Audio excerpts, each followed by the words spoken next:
Мугалим бул чырак түндү жарыткан, өз милдетин аткарууга ашыккан, мечендеген окуучуга талыкпай, билим берип бул дүйнөнү тааныткан. Өз өмүрүн мектеп үчүн арнаган, адал эмгек ак сөзүнөн танбаган, аруулукту жүрөгүнө туу тутуп, акылынан тарбиялык бал тамган. Түйшүгү көп оор кесипти аркалап, өз кайгысын өзгөлөрдөн жашырат, окуучуга мээрим төгүп окутуп, жакшы инсан болуусуна талпынат. Мугалим бул мөмөлүү бир дарактай, тамырында билим суусу аккандай, табигатты жаш муундарга таанытып, талбастыгы ташкы тамга баскандай.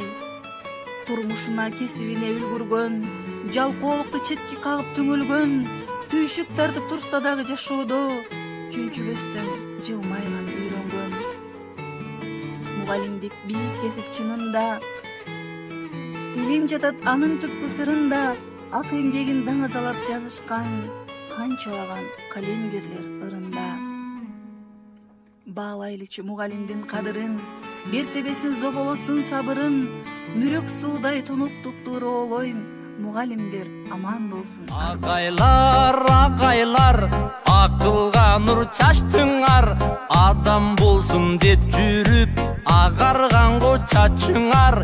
Эжейлер, эжейлер, баштан өтүп не күндөр, сабак берем деп жүрүп, саргайганго өмүрлөр.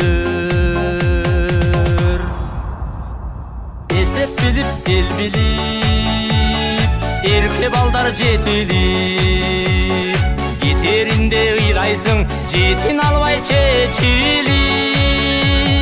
Агайлар, агайлар, акылга нур чачтыңар, адам болсун деп жүрүп, аңарганго чачыңар. Эжейлер, эжейлер, баштан өтүп не күндөр,